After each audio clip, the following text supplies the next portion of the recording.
today. My name is Carla. I'm an adult doll collector, and you're in my hangout. Today we are in the nursery because we are going to make some rocking chairs at last. So I'm going to build this white one over here, but you guys can build all of them if you like. First, you're going to need a couple of thin popsicle sticks in order to make either this rocker or the brown rocker.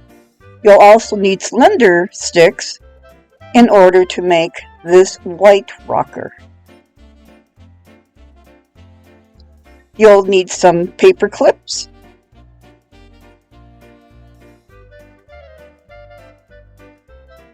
Today we're going to be making this white rocker right here. The purple rocker is the easiest rocker to make. It's very basic, but very serviceable. And the brown rocker is actually my favorite rocker, and it is not as difficult as the white one. You will need some nail art, which is what I've used for the decorative parts, and some of these slender square dowels.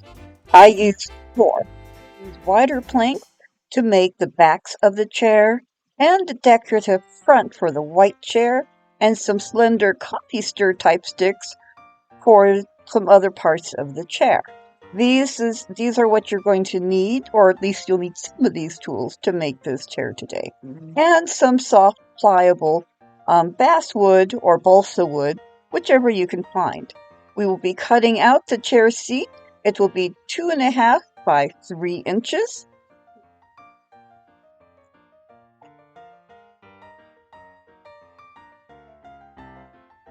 Just write out my measurements on the boards as I use them because I am forgetful. And now we start cutting that out. This shouldn't be very easy. This is why we're going with a thin balsa board instead of heavier balsa board. So, and here we go. It's all cut out, and this is what it should look like. Let's take a slender square dowel, and we are going to place this at the very edge of one of the corners and trace out the outline. We are then going to do that in all the corners. Once it's done, it should look like this, and we are going to carefully cut them out. Make sure to cut on the inside of your drawn lines. This is very important.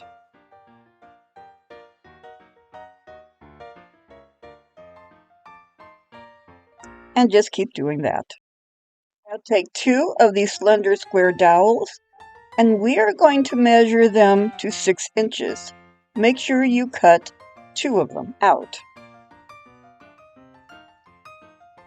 We are then going to start making marks on them starting from the top 1/4 of an inch down, and then from the bottom 3/4 of an inch up, and then the seat will be 2.5 inches up from the bottom of the dowel.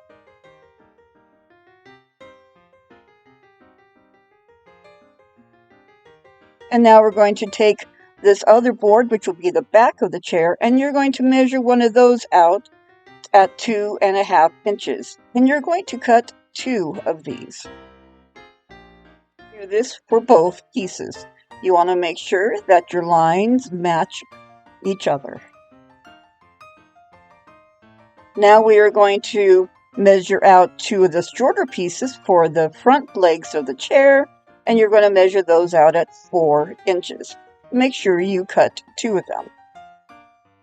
The bottom, measure 3/4 of an inch up, and then 2.5 inches up from the bottom as well.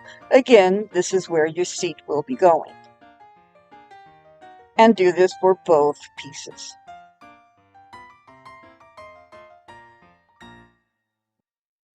All 4 pieces together to make sure that all of the lines are matched. I also have drawn marks at the tops of each one, so I know those are my top.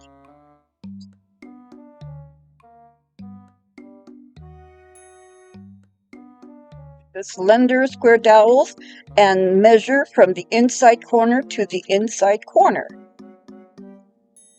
We are going to be cutting 4 for this chair.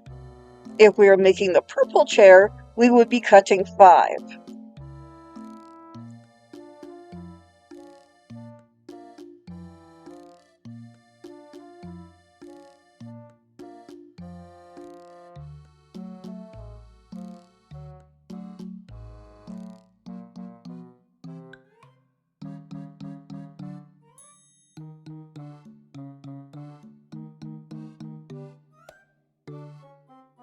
I'm going to line them up just to make sure that they are all the same length.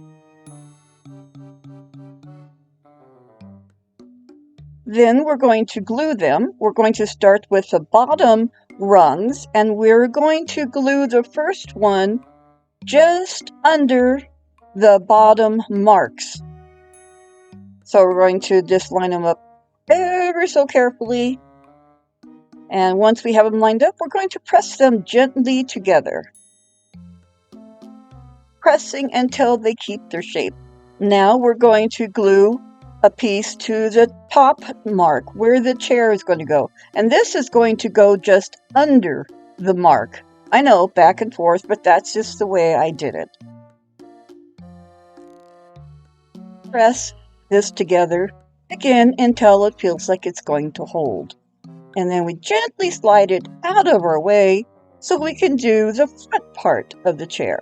So we take the shorter dowels, and we're going to take the other sticks and again glue the one at the 3/4 mark just under our marked line,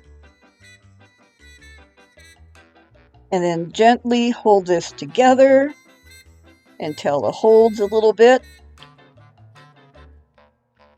just like so.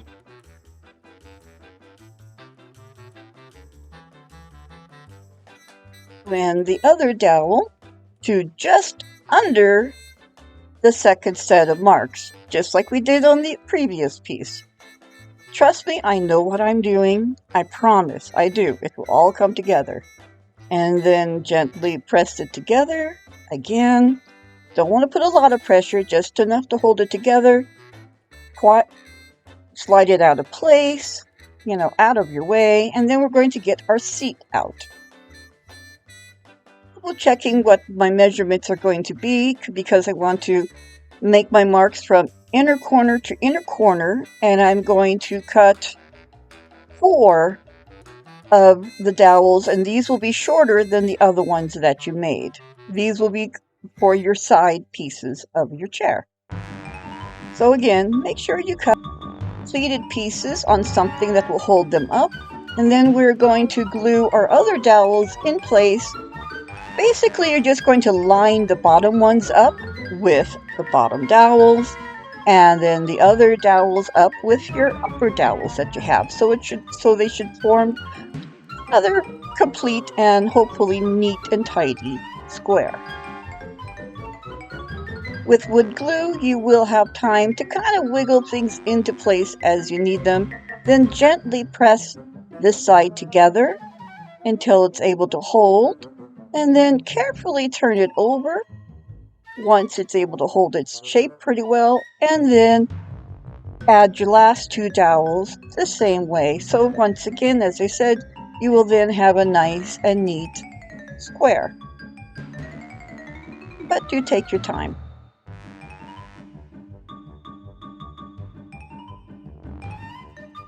And then gently, again, press them all together to make sure that it will hold its shape. The elastic band, if you have a rubber band, that will probably work better. I do not, so I'm using an elastic band. And you're going to use this so you have pressure from all 4 sides holding this together while you continue working on other parts of the chair. Apply some glue to the middle dowels because this is where the chair seat will be going. Now carefully take your seat, putting your marked piece facing down, and gently slide it down into place. Seriously, be gentle, unless you've given your chair time to dry. And here's what it should look like once the chair seat is in place. Carefully add some clips so you can hold everything in place again. The better you have it glued together, the better it will go. I added a second elastic band to help ensure that everything is being held together. I am now double checking my measurements so I can cut the two wider planks. I have some skewers, skewers, and we're going to be using those later on in this process. But right now, let's cut out our chair back, and we're going to cut two of those out.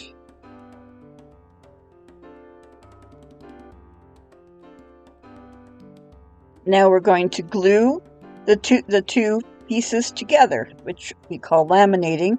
We want to make sure that they're perfectly lined up. And then we will get ready to clamp them down. The more clamps you can add, the better. So grab as many as you can, like I did. I might have gone a little over. And now we're going to put it aside and forget about it. And we can now take off the clamps and carefully take off the elastics from the chair and keep going on with our project.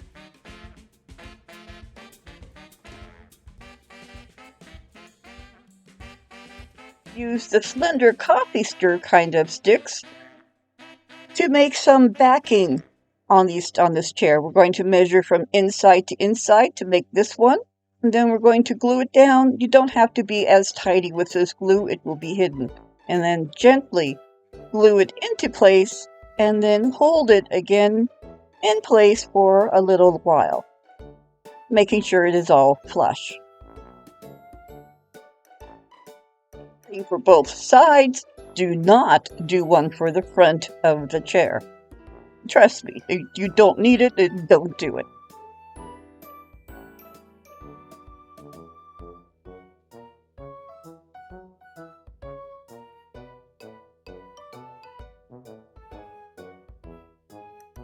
Will help keep the spokes for the chair rail and the chair back in place neatly. So they do serve a purpose.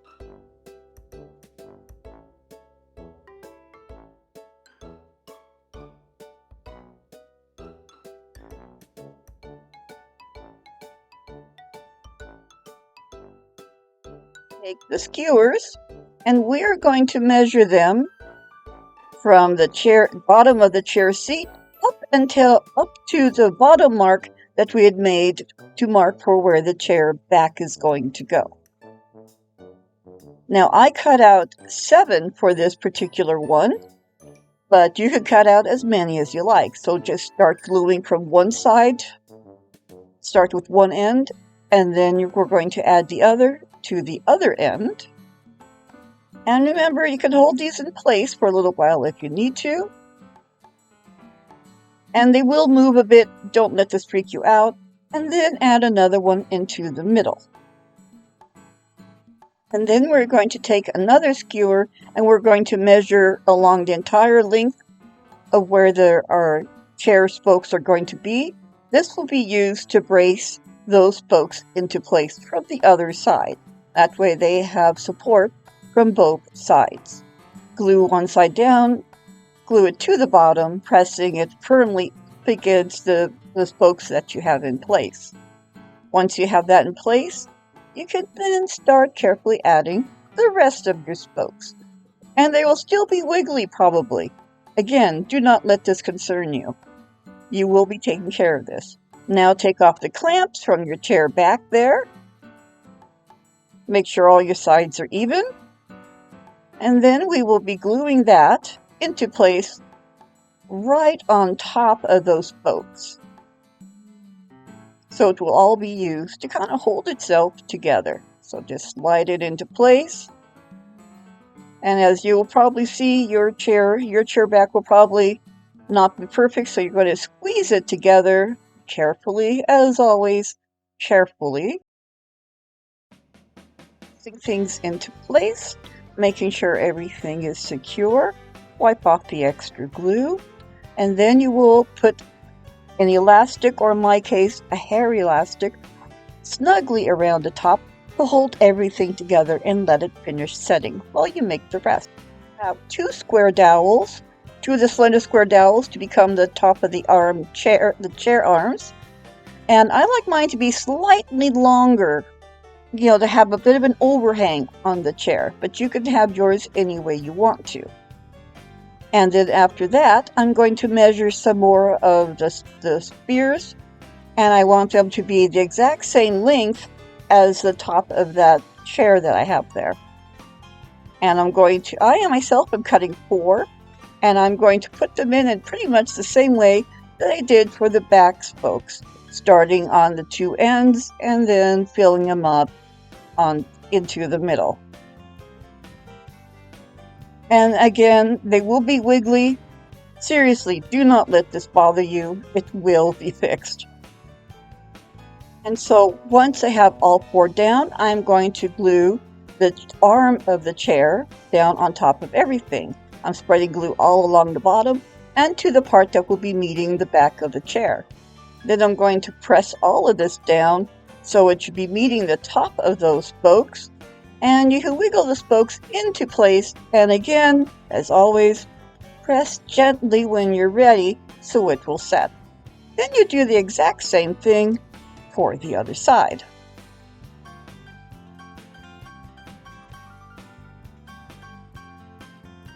Now, you have to remember wood glue is actually a very good adhesive, and these pieces should stay in place very well as long as your measurements as long as you have everything glued tightly together. And again, just wiggle your pieces into place as you need to. Cut a wide piece of the board that will fit across the entire front of the chair, and I'm going to glue this down. I've done this because it adds an extra decorative touch. You do not have to do this. This is simply what I have done. And then again, so you press it in place, and again, hold it gently. Now we can start doing the rockers. Yay, the rockers! Now I rounded this piece of wood down so it's rounded at both ends by using sandpaper, and we're going to do that with this other one. So just keep, sanding until they're rounded at both ends. And now we can see how much of the chair legs we need to sand down, because we don't need to take off much. A little bit off of the very front of the front leg, and then I'm going to sand a little bit off the very back end of the back leg, and that should give them just enough so they will fit the rocker perfectly. And then we're going to sand the entire chair to make it look pretty.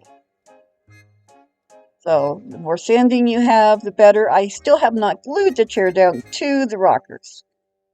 I'm just getting everything sanded first. We're almost done. I promise we're almost done. Take off the elastic from around the top of the chair. Everything should be held in place. And we're going to sand a little bit more. And I'm going to round out the tops of the chair there. And now it's all ready. I am going to take a brush, and I'm going to kind of brush off some of the extra sand because, we don't need extra sawdust on this. This is really good for you, Brush off the extra sawdust and say hello, Gandhi, as he comes through. Now we're going to add the rockers finally to the bottoms of this rocking chair. And placing them on the rocking chair is I just placed it until it looked like it wasn't going to fall forward or backward. And then again, gently press into place. And now that it's all dry, I think I'm about ready to paint this thing. But it does rock. Look at that. It rocks. I'm so happy. So I'm also, before I start painting though, I need to add my fingernail art to the to the chair back. Sorry, I do have words. And doesn't that look pretty? I like it. And then I'm also going to add some to the front of the seat, which is why I added it, so I'd have more decorative parts. So yeah, I meant to use the tweezers, but I ended up using my fumbling fingers instead because, well, apparently it worked better for me on this part. Yay me! So now that the chair is all ready, and I love the nail art, how it came out on that. I ordered more because I enjoyed it so much. And now it's time to paint the rocking chair. I'm going to paint mine white. Obviously, you can paint yours any way you want. And once you've made this rocking chair, if you leave out the rockers, you've got a dining room chair for your dolls. So there you go. You don't even have to make the rocking chair. You can just make dining room chairs. So yeah, because see, I'm helpful like that in the nursery, and I love how it looks with the crib. I think it looks really pretty. Well, honestly, I kind of like all the rocking chairs, but I am partial to this white one right now. I did sand it again and paint it again to give it a little bit more of a gloss, but this chair is sturdy. So the purple chair is the easiest chair. It's the fastest chair. You would have had it done a long time back had you made the purple chair. But if you could make the white chair, the purple chair is easy peasy lemon squeezy. You can make it simple. Now the brown chair is also pretty simple. It has a shorter back and shorter arms, but it's still kind of my favorite. I really like it. So thank you. Video. I appreciate you guys joining me. Well, we got to make one chair. Although, maybe you made all three. I don't know. I made the one. But at least today. So I'm hoping you guys found this tutorial to be easy to follow and not overly confusing. I am still working on making my tutorials better, and I know there's room for improvement, so let me know how I did on that, and I hope to see some of your work myself. Like, and if you're a subscriber, thank you for being a subscriber. If not, there is a subscribe button right down where I was showing you. Just go ahead and hit it. It goes boop. I mean, I made the boop noise, but you get the idea. And now you're a subscriber. And I love my subscribers because I think my subscribers are the best people in the whole wide world. Definitely comment down below. Let me know what you thought of everything. I'm actually curious to see what you guys thought. Did I do okay? Did I miss it entirely? Sharing is caring, so please go ahead and share this video with other people. With the Zero Mini Baby stuff coming out, I believe they're coming out in April. We're going to be having baby fever in the doll community, and so we're all going to be wanting to make nurseries, and that definitely includes rocking chairs, because who doesn't want to rock a tiny little baby? So anyways, I just appreciate that you guys came by, and let me know what you thought. Did you like the purple chair best? Honestly, I really like the color of the purple chair, and it is the easiest one. But I also really like the brown chair because it looks more homey and old-fashioned. I don't know. I can't make up my mind. Can you guys help me make up my mind? So again, I'm going to let you guys go, though, so thank you again for stopping by, and I hope you all have a great day, and I'm out of here, so goodbye!